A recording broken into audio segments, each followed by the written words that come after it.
All right, let's take our seats and go to the next talk. We are on time, running smoothly, and I thank all of you for that. I'm used to running in conferences that are a little behind. You guys are moving quickly, sitting down, and listening when I ask you to be quiet. It's fantastic. Thank you so much. Next, it's my pleasure to introduce Andrew Seidel with the Freedom from Religion Foundation. Lost? No? Okay. I need to explain why he's fantastic before he gets another round of applause, I guess.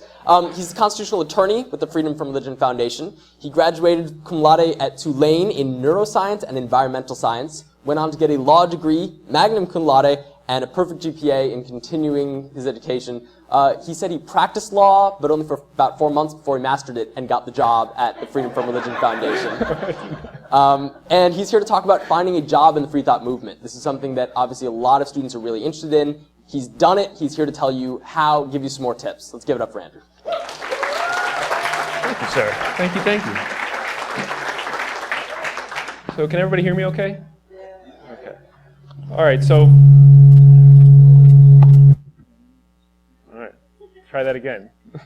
Okay, so finding a job in Freethought. I'm going to talk to you today. We're going to go over 3 things. How I got my job, and then we're going to use that journey to employment to tease out some themes that are going to be helpful for you when you're finding your job.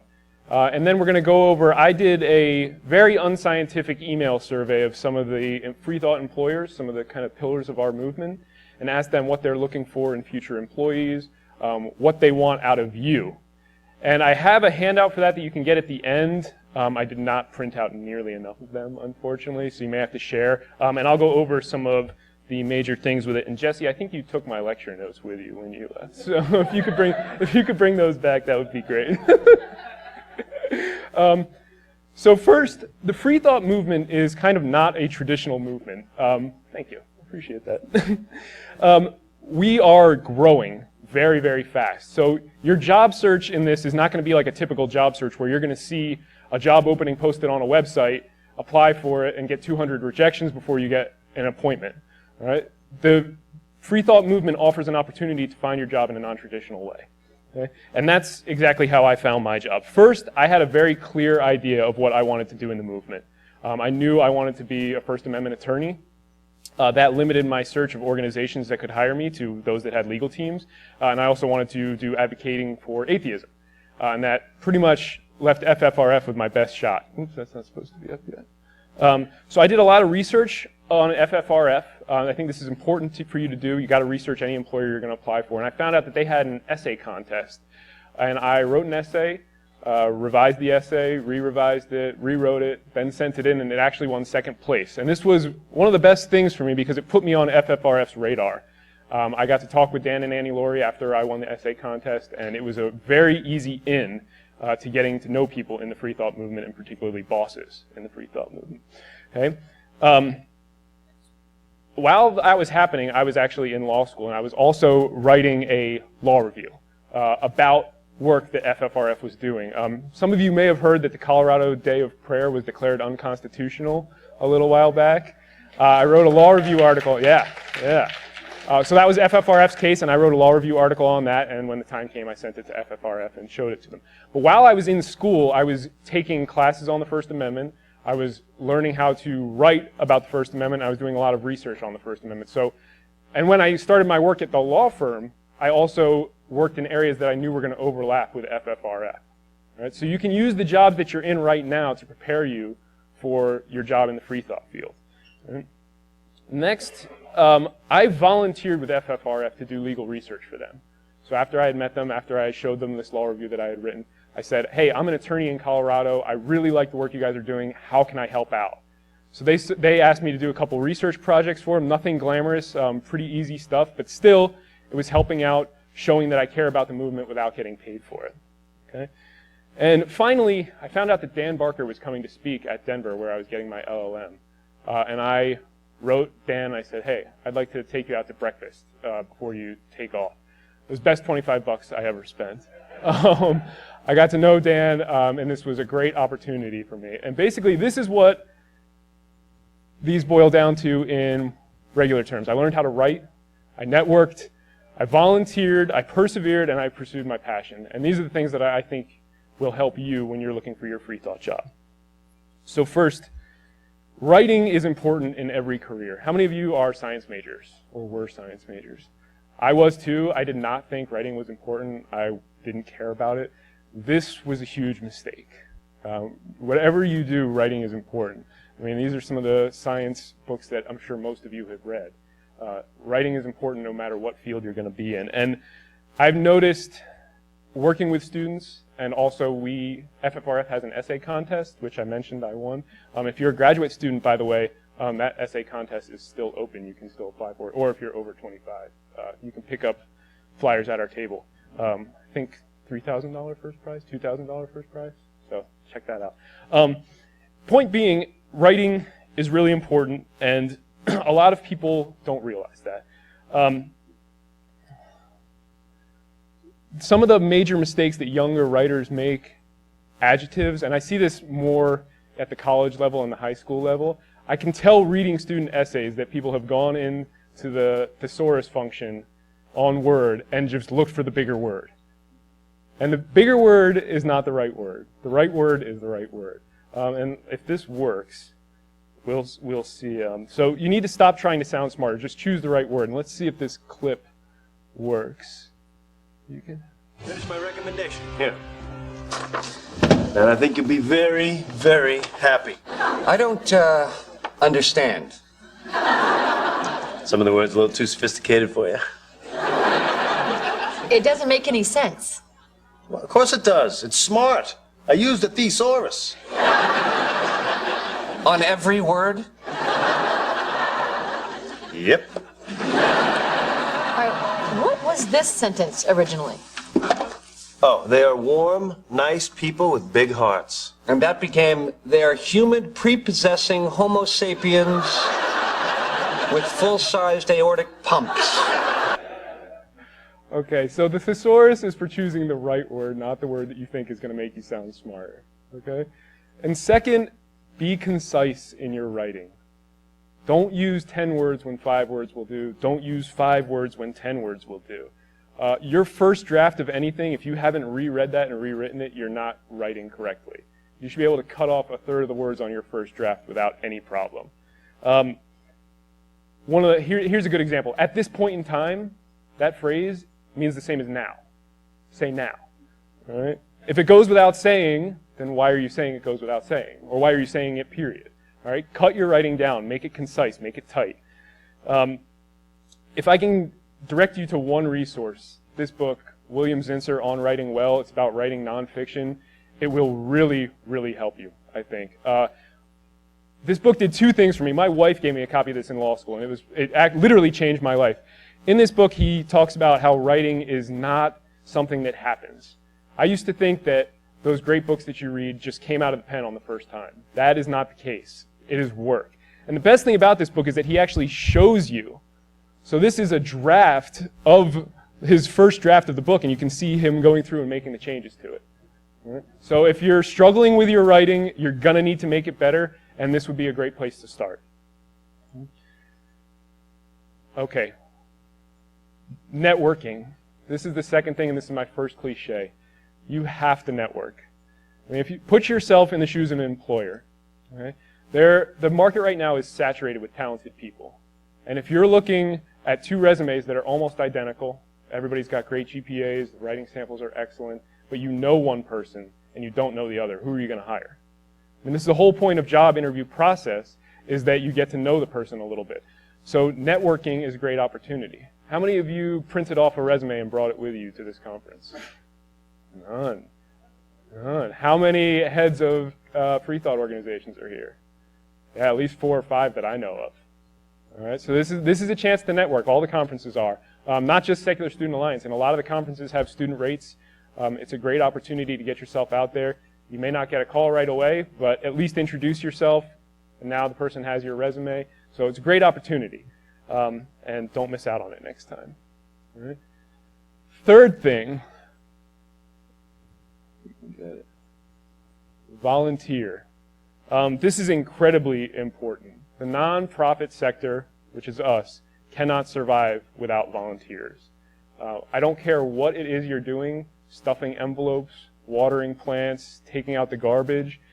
We need help. Everybody does. It will get your foot in the door, and it will convince them that you care about the movement without the monetary reward. This is incredibly important. We don't have enough volunteers, I think. Amanda, would you agree with that? We need plenty more? Yeah, see? We need plenty more. So get out there, get active in the movement. In addition, I mean, starting an SSA club or taking a leadership role in the club is also a way you can volunteer. Another great way to volunteer is to make state church challenges. Jessica Alquist, I mean, that is a form of volunteering in my book. I would highly recommend reporting those violations and being willing to take a stand in court on behalf of them. So become a plaintiff in a lawsuit. My second cliche, you've got to persevere. It was really tough. I graduated law school in 2009. I think it's pretty conservative to say that I applied for 150 jobs without finding something. It was really difficult at the time. That's not going to happen to you. It's a lot better out there. But you probably won't get the Freethought job you want right out of the gates. So if it is something that's important to you and something that you really want to do, use the job that you have to gain the skills for the job that you want. Right? So while I was working at the law firm, I took on cases that involved education. I helped represent a school district, which is a lot of the work that FFRF does. I took on prisoners' rights cases, which is not a lot of the work FFRF does, but a little bit in there. And I did a couple of free speech issues, which obviously is going to be very important. And again, I worked on my legal research. I worked on my writing. Whatever job you have, you can use those, you can build skills in that job to become better in the job that you want. Okay? And it's really important to do that. I am very lucky. These are shitty jobs. Pun intended in a couple cases, okay? I happen to absolutely love my job. This is what I wanted to do.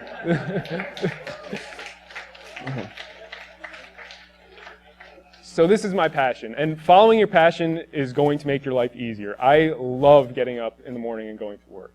I get a charge out of it, so it's exciting for me. I'm not dragging butt on the drive in. It's nice. I enjoy it.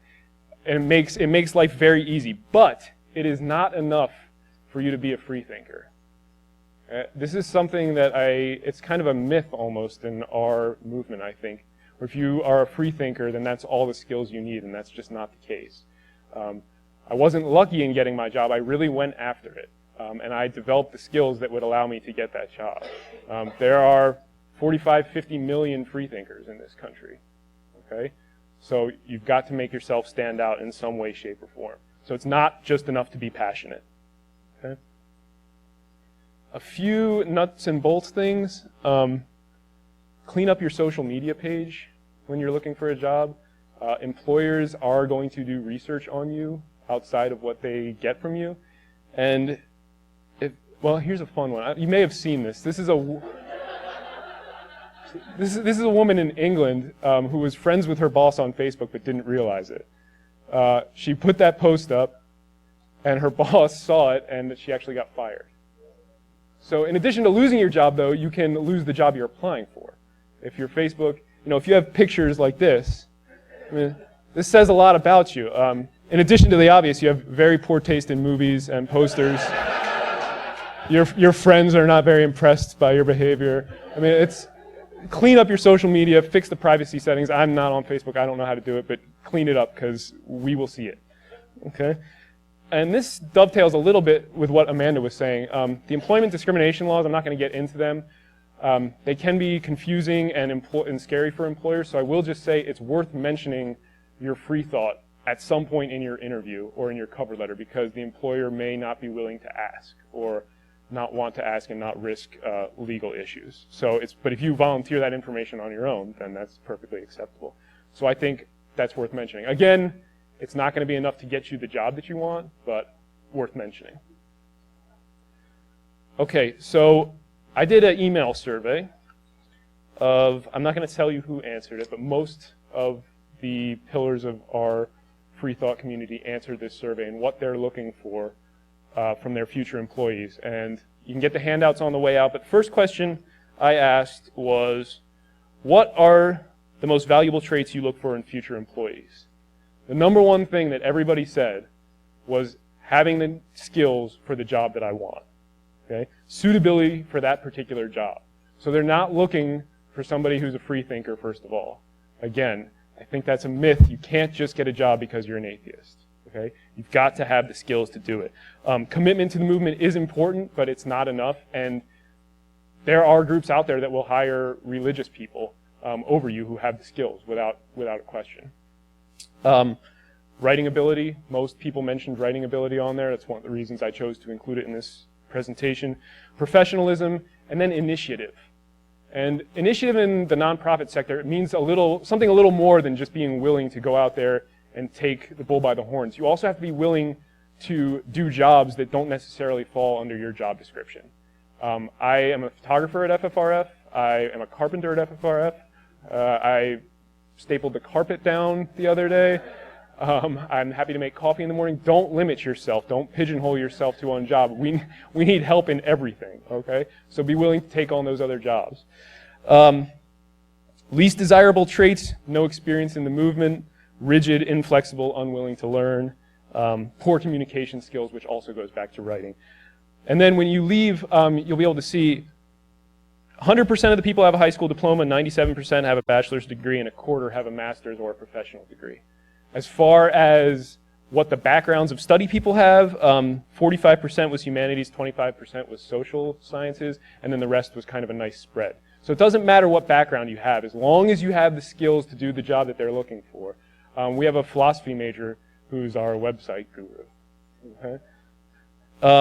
Let's see what else is important on here. Clean up your social media. Every single person responded that they use Facebook, Google, Flickr, Twitter, all those things to research you.